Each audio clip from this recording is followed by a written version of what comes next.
Bonjour à tous, je m'appelle Fabrice et je suis un être humain avec toute la complexité que ça veut dire et toute l'infinitude que cela peut signifier. Alors aujourd'hui je voulais vous faire une petite vidéo courte sur un thème qui est le karma.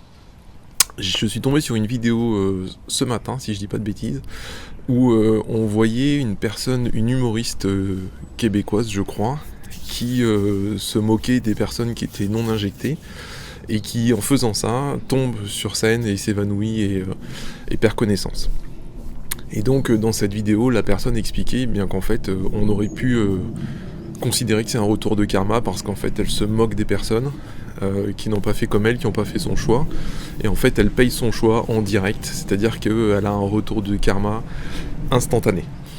Alors, j'aimerais apporter quelques petites précisions et quelques petites nuances. D'abord, qu'est-ce que c'est que le karma ? Je vais simplifier, hein, donc pour les puristes, peut-être que je vais prendre des chemins un peu trop raccourcis, mais qu'importe, l'idée principale va être là. Le karma, on pourrait dire que c'est c'est une relation de cause à effet, c'est-à-dire vous avez des actions, vous avez des pensées, vous faites des choses dans votre vie. Ça, ce sont des causes, et ces causes vont avoir des effets. Et ces effets vont être plus ou moins rapides. Donc le karma, c'est ce qu'on pourrait appeler soit un retour de bâton, si vous faites des choses mal, je vais dire ce que c'est, soit au contraire, il vous arrive dans votre vie que des choses magnifiques, parce que finalement, vous faites des belles actions, vous avez de bonnes pensées. Alors le bien et le mal, c'est très subjectif, donc on va pas s'engager sur cette pente, ça pourrait faire l'objet d'une autre discussion, mais voilà. En gros, c'est vous qui définissez ce qui est mal et bien. En gros, ça veut dire quoi ? Ça veut dire que si vous faites le mal en ayant conscience que vous faites le mal, comme nous sommes des êtres créateurs, en fait, vous allez créer dans votre réalité ce fameux karma, ce fameux retour de bâton, c'est-à-dire il va vous arriver quelque chose de négatif parce que vous avez fait le mal en conscience, c'est-à-dire en ayant conscience de faire le mal. Et en fait, ce qui va se passer, c'est que votre inconscient, votre subconscient, tout ça va travailler. Et au fond de vous, vous savez que vous avez fait le mal, et votre vie continue, et comme vous savez que vous avez fait le mal, eh bien en fait vous allez projeter dans votre réalité directe eh bien, des choses négatives pour vous. Et donc on appelle ça le karma. Alors certains disent le karma c'est la loi divine. Oui, le divin est en nous, hein, ce n'est pas quelque chose d'extérieur, hein, il n'y a pas de Dieu extérieur, Dieu est en nous, si on pourrait dire ça comme ça, nous sommes l'émanation de la source, nous sommes des dieux sur terre en quelque sorte. Et donc, c'est nous qui allons créer, dans notre réalité, ce fameux retour de bâton. Au contraire, si nous faisons des bonnes actions, dans un sens désintéressé, eh bien, ce qui va se passer, c'est que... alors, bonnes actions désintéressées. Là aussi, on pourrait discuter. Est-ce que 100% des bonnes actions... Est-ce que c'est possible d'avoir des bonnes actions 100% désintéressées ? Vaste sujet. Mais on va dire que si vos pensées sont belles, si vous faites le bien, si vous êtes une bonne personne, normalement, vous allez projeter dans votre réalité des choses plutôt belles pour vous. Donc là aussi, c'est nous qui sommes aux manettes de notre vie, c'est nous qui en sommes responsables, c'est ça que je veux dire. Et donc le karma, c'est ça.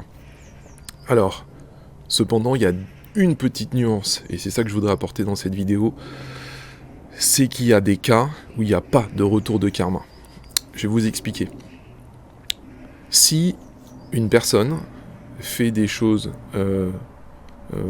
des mauvaises, mais qu'au fond d'elle, elle retire ce que j'ai dit tout à l'heure, c'est-à-dire elle enlève la partie dans son mental, dans son esprit, qui lui fait prendre conscience qu'elle fait des mauvaises choses, c'est-à-dire si elle fait des choses mauvaises sans aucun état d'âme, alors là il n'y aura aucun retour de karma, puisque ce sont nos actions et nos pensées qui sont des causes, qui vont créer des effets des conséquences, donc dans notre expérience directe.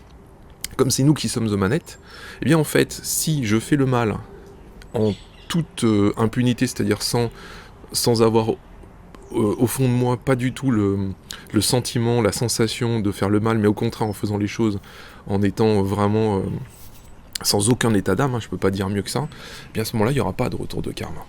Il n'y en aura pas. Donc si je tire le trait avec des exemples vraiment clair, c'est si un tueur qui tue quelqu'un sans aucun état d'âme, il n'y aura pas de retour de karma. Il ne va pas créer dans sa réalité quelque chose de mauvais pour lui. Alors là, j'ai pris un exemple extrême, mais ça peut être des exemples moins extrêmes, mais c'est ça qui va se passer. Donc ça, c'est un point super important. Et pourquoi je dis ça ? Prenez conscience qu'autour de nous, il existe des personnes perverses et des personnes qui font le mal, et pourtant, ces personnes ne sont pas en prison, ces personnes continuent à vivre leur vie et suivre leur plan, suivre voilà, ce qu'ils ont prévu de faire, et ils font clairement le mal, mais comme ils le font sans aucun état d'âme, et bien en réalité, il leur arrive rien. Hein, je pense à un certain nombre de personnes, donc c'est pas difficile de trouver, je pense, à qui c'est la liste des personnes que j'ai en tête, mais voilà, donc ça c'est super important.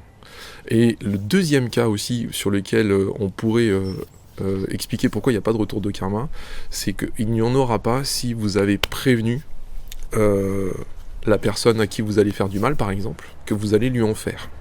Bah là aussi c'est un autre cas où il n'y aura pas de retour de karma, parce que la personne est prévenue, et à partir du moment où elle est prévenue, et bien voilà. Qui ne dit mot consent, si la personne est prévenue mais ne réagit pas, et bien voilà, c'est comme si vous dites si tu continues je vais t'en coller une, vous avez prévenu, et puis si la personne continue, vous lui en collez une, et voilà, elle a été prévenue.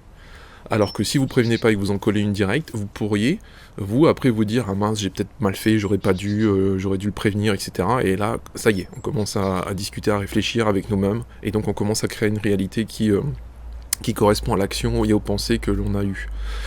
Alors il y a ce cas-là où vous prévenez. Et donc il y a plein de cas où effectivement nous sommes prévenus et il n'y a pas de retour de karma. Donc ça c'est important parce que cette précision est importante parce que si vous croyez dur comme fer qu'il y a toujours du karma, eh bien en réalité il y a ces exceptions que je viens d'expliquer.